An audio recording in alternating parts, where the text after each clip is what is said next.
Welcome to Audit the Audit, where we sort out the who and what and the right and wrong of police interactions. This episode covers police detentions, identification laws, and criminal harassment, and is brought to us by Let's Exchange IDs with Travis Hines' channel. Be sure to check out the description below and give them the credit that they deserve. Before we dive into the interaction, I want to give a big thanks to the sponsor of this episode, Surfshark. Surfshark is...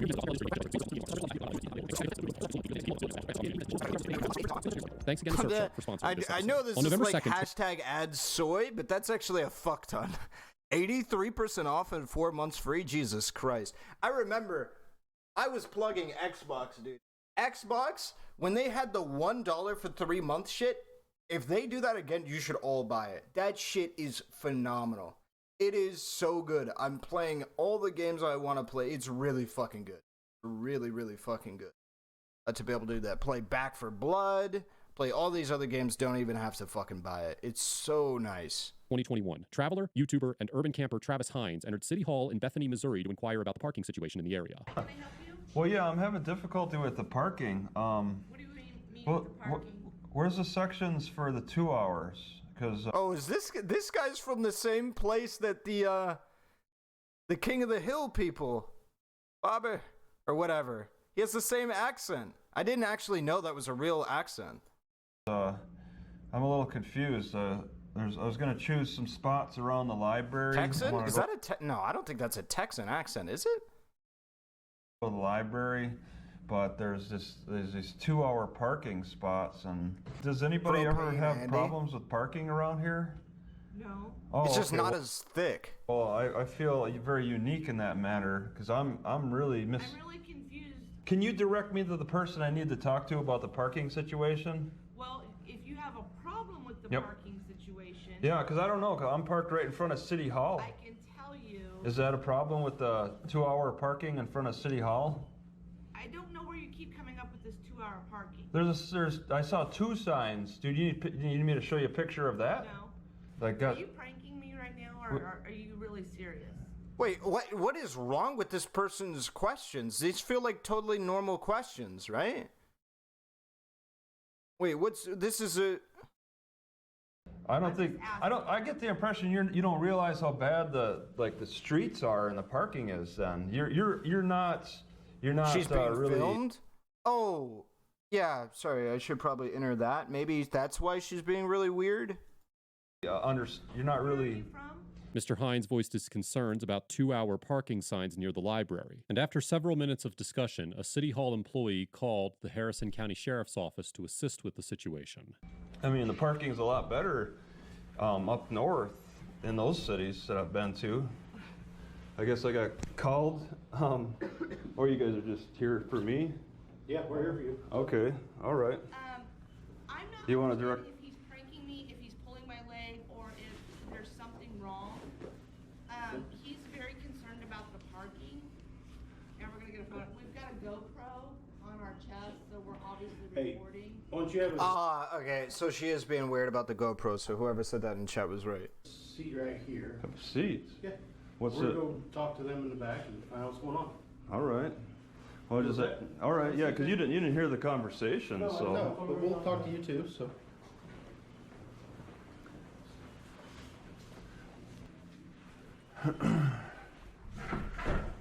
All right, well, I'm the one that they called the cops on. I guess they buzzed the cops on. Uh-oh, thin blue line. Uh-oh, thin blue line. Uh-oh, here we go. And I parked right out here, and I was asking about the parking situation. Apparently, we can park across the street. Because, I mean, you know about the 2 hour signs, right? The 2 hour limits. Are you blocking me from exiting? I'm trying to figure out why I'm being called. Okay, well, I guess you want to talk to, yeah, all right, fine. Have a seat for me. You want to talk to the, Have a seat for me. what's the problem? What's the crime? I'm just trying to figure out what's going on. Have a seat Well, for me. I've been sitting in my car for all morning. I just want to, Okay. I mean, I'll move over if you're afraid I'm going to escape. I mean, am I being detained? Officer Harris orders Mr. Hines to Why Why are we being a weird? Why is he? I don't know. This is just such a weird interaction overall. Like, I don't know why the cop's asking him to sit down. Like, I don't know what's. This is really weird. Take a seat after having blocked his attempt to exit the building. But when Mr. Hines asks if he is Like, this should literally just be like, this should just be, okay, if you're having issue with the parking, you can park here, you can park here, you can park here, you can park here. That it should be that simple. Why? This is so fucking weird so far. Like, this is so fucking weird. detained, Officer Harris insists Yeah, that the cop has to figure out what's going on first, of course. Like, yeah, I don't disagree with that needs to happen. But, like, there's no reason to, like, be like, hey, you need to sit down. Like, why? I mean, I guess he views it as pretty benign, but, like, situation seems calm. Just ask what's going on. he is not. When an individual is detained by a police officer, they have been seized within the meaning of the Fourth Amendment, according to a long line of Supreme Court precedent. However, whether or not an individual is considered to be legally detained is not always a black and white determination. In the well-known 1968 case of Terry versus Ohio, the Supreme Court explained that, quote, obviously Just not take a seat? Well, I don't know why he's being, like, told to take the seat. I agree that, like, taking the seat isn't that big of a deal. But that's it. Like, why are you being told to take the seat? I don't know. Like, who really cares? You should just be able to stand up. What a weird request. all personal intercourse between policemen and citizens involves seizures of persons. Only when the Terry officer, by strikes means again. of physical force or show of authority, has in some way restrained the liberty of a citizen, may we conclude that a seizure has occurred. As time went on, the Supreme Court clarified this standard by adding the Mendenhall test, named for the case where it was first introduced in a concurring opinion, to the considerations involved in determining if an individual has been seized. In the 1991 case of California versus Hodari D., the court explained that the Mendenhall D. test established that, quote, a person has been seized within the meaning of the Fourth Amendment only if, in view of all the circumstances surrounding the incident, a reasonable person would have believed that he was not free to leave, and, quote, that the test for existence of a show of authority is an objective one, not whether the citizen perceived that he was being ordered to restrict his movement, but whether the officer's words and actions would have conveyed that to a reasonable person. Here, although Officer Harris claims that Mr. Hines is not being detained, a court would likely find that his actions would have conveyed to a reasonable person that they were not free to leave. By physically blocking Mr. Hines from exiting the building and then ordering him to take a seat, Officer Harris communicated through a show of authority that Mr. Hines was being detained, and accordingly seized him. You're not being detained. What's yeah, these guys talk to him. What's the deal? We're just trying to figure out what your concern is. Okay, so she gave her side, and you got a full scope of what she said. No, I'm asking you what your concern is. Why you're. No, are you satisfied with her story, I guess? I guess, yeah. Okay, I didn't well, ask yeah, you a lot of questions. so you understand where she's coming from, and my side is I'm interested in finding a good parking spot. Okay. There's 2 lots right here if you're looking for on-square. Yeah, and if we could walk out there, I mean, Hold on. I'll show you where I'm parked. What? But where were you parked? Yeah, I'll show you. Just show me right here. Am I being detained for a crime? We're trying to figure out what's Well, going then it'd probably be easier to like point from the closer area to this parking where I'm at and where I can park outside. You guys prefer to talk inside? Yeah, it's cold outside. Oh, it's because okay, well that's reasonable. We're not sure what your concern is. What This is a 2-hour parking. I'll get a ticket for 2-hour parking. You know what? Get a ticket for 2-hour parking. Okay, so I guess I didn't ask the question directly. Will I get a ticket for parking longer than 2 hours? The answer is no. Okay, well then that settles it. All right. Do you have Hey, your what- driver's license on your What's driver's license? what is it? So I can identify you. Make sure you don't have any warrants. Well, I mean, first we have. I'm sorry, that is some thin blue line shit, homie. That is some thin blue line, dude. He just. Dude, oh my god, dude. To establish a crime. No, I don't. No, this is that's- a wrong Contact one. with you is good enough. I've been Yeah, that's called here. fine, and you I've been can make called here. contact. Hey, I've been called here to make Harris? contact with you. Yes, Okay. Officer Harris. Well, who's the If caller? you're failing, they are. Well, no, they were the buzzer. They buzzed, if right? you are failing to identify yourself to me and not give me your ID, Yeah. I'll There it take is. you to jail. If you want a crime. Officer Harris claims that being called to make contact with an individual grants him the authority to identify the person he was called to contact. As we have discussed many times on ATA, individuals can only be legally required to identify themselves to officers if there is a reasonable suspicion of criminal activity, and the state has enacted a stop and identify statute that requires individuals to identify themselves in these situations. Therefore, citizens cannot be required to identify themselves simply because an officer makes contact with them, even in states that have passed stop and identify laws. And only some stop and identify laws authorize officers to arrest individuals for refusing to identify themselves. As the Supreme Court explained in the 2004 case of Heibel versus 6th Judicial District Court of Nevada, Humboldt County, quote, "In some states, a suspect's refusal to identify himself is a misdemeanor offense or civil violation. In others, it is a factor to be considered in whether the suspect has violated loitering laws. In other states, a suspect may decline to identify himself without penalty." While Missouri has passed a stop and identify law, which is codified in Section 84-710 of the Missouri Revised Statutes, it simply states that police officers, quote, "have the power to stop any person abroad whenever there is reasonable ground to suspect that he is committing, has committed, or is about to commit a crime, and demand of him his name, address, business abroad, and whither he is going." It does not place a legal obligation on individuals to comply with an officer's demand for identification. So even if Officer Harris had a reasonable suspicion that Mr. Hines was involved in criminal activity, under Missouri's law, he had a right to decline to identify himself without penalty. However, it's important to note that in some situations, a 911 call alone can provide enough evidence to support detaining and identifying an individual in a state that requires citizens to comply with an officer's identification demands when the officer has reasonable suspicion of criminal activity. As the Supreme Court explained in the 2014 case of Navarrete versus California, the court has, quote, Didn't the dude say he committed a crime? Wait, no, I thought the dude said that he just parked in a bad spot. Rejected the argument that reasonable cause for an investigative stop can only be based on the officer's personal observation rather than on information supplied by another person. Maybe and a I 911 misheard? call can be sufficient to create a reasonable suspicion as long as the call shows, quote, "adequate indicia of reliability for the officer to credit the caller's account." Oh, you wanna charge me with a crime? No, if you want to identify yourself, we want to identify you. Well, I'm sorry, but I have to enforce my Fourth Amendment rights. So, Well, I don't understand. You have the right to If you identify think, yourself to me. if you So think where's your ID? if you think your prosecutor's gonna back you up on that, they want to follow through on this charge. We'll see how those arguments go. They tend not to go too well in your favor. Okay. Just doing this. Well, A charge of what? Do you not want to give me your driver's license? Well, do you want to give me your driver's license? I don't have to give you my Well, I don't understand why you can't give me. I'm making contact with you. I'm making contact with you. I'm going to run And you, make these sure two. There's no warrants. Are you asking ID for your own curiosity, No, or for the betterment of the We were called over here because there was someone that was irate. irate? in City Hall. Okay. The reason we're asking for your ID is because a crime has been committed. We're not Oh. trying to charge you with one.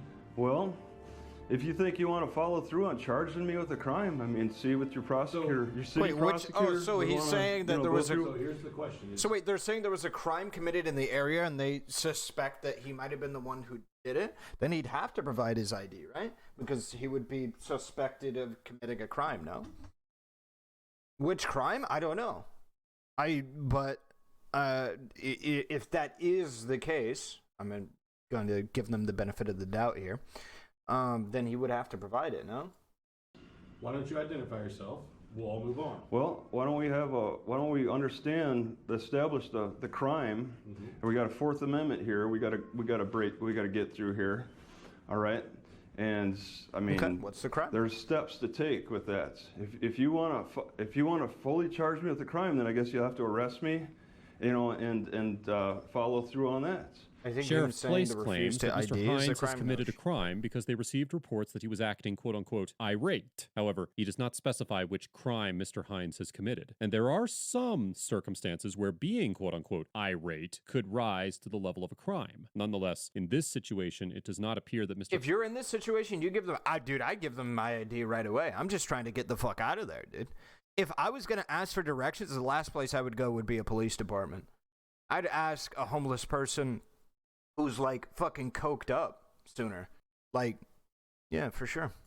Hines' conduct violated any of Missouri's laws. For example, Section 574.010 of the Missouri Revised Statute states that, quote, a person commits the offense of peace disturbance if he or she unreasonably But I still recognize that these auditors are doing a good service in that they are reinforcing, and often, well, not as often as I'm sure they would like, or even maybe some of us would like, doing it as a result of illegally, like through the court system, doing a good service, which is holding cops accountable to the actual law. I just wouldn't do this with my own life, my own well. There's a very low chance you'd be killed for something like this. Like, so low, I think it's pretty reliable that you wouldn't get killed or harmed doing this. But I just, why run the risk, you know? I don't gain much from not giving them my ID. I haven't done anything wrong, right? So, yeah, that's where I'm at.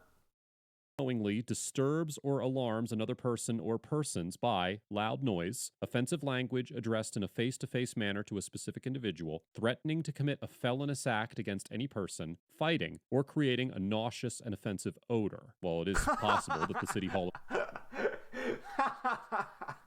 employees were alarmed by Mr. Hines' behavior, he did not create loud noises, use offensive language, make threats, or fight. And it is more than questionable whether the employee's alarm was reasonable. Similarly, Section 560 would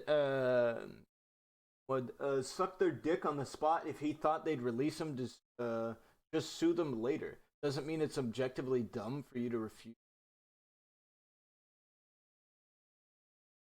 I don't know what you're referencing. 5.091 of the Missouri Revised Statutes defines the offense of harassment in the second degree, explaining that an individual commits this crime if, quote, he or she, without good cause, engages in any act with the purpose to cause emotional distress to another person. And Section 565.090 defines harassment in the first degree as engaging in the same behavior and actually causing the person to suffer emotional distress. Again, although it does appear that Mr. Hines' behavior created at least some level of emotional distress for the City Hall employees, there is absolutely no evidence that Mr. Hines instigated this interaction with the purpose of distressing them. And even if it could be argued that his behavior was meant to cause emotional distress, Mr. Hines was clearly within his First Amendment rights to complain about the parking situation. If you think that's what your city prosecutor is going to support you on, I mean, this is a contact thing. I was just asking about parking. This would be laughed out of court, Harris. But if you want to follow through. Yeah. Are you failing to give me your ID? Are you failing to give me your ID? It'd be based as hell if you took this shit to court. Okay, I'm willing to exchange IDs. This would be really fucking funny. Wait. All right. Put your phone down. All right. Put your phone down. After Mr. Hines refused to give his ID to Officer Harris placed him under arrest. Mr. Hines was held in the county jail overnight and charged with second-degree harassment and peace disturbance. The charges were dropped a few days later, but it is unclear whether Mr. Hines will be following up this encounter with legal action. Overall, the Bethany... I mean, we shouldn't even look at this. This is an F. The officers get an F for escalating an innocent encounter into a criminal arrest, displaying a fundamental misunderstanding of Missouri's identification laws, and for baselessly accusing Mr. Hines of committing a crime in an effort to gain control of the free? Hey, don't you land of the free me. I got Auditing Britain coming up. For some reason, this guy who is does the Auditing Britain channel, all of your fucking cops have like thin blue line fucking shit. All of your cops do that. So, like, don't any of you from the UK go, oh, the NA cops, dude. We're about to see your kind. We're about to watch your kind. Situation. Instead of approaching Mr. Hines in an effort to assist him or be of service in some capacity, the Bethany officers criminalized his behavior and ultimately arrested him for failing to comply with their unlawful orders. This interaction presented a perfect opportunity for the officers to welcome a citizen to their city and address any concerns that Mr. Hines had about the parking situation. And nothing that Mr. Hines did suggested that that's going to say it's probably an A.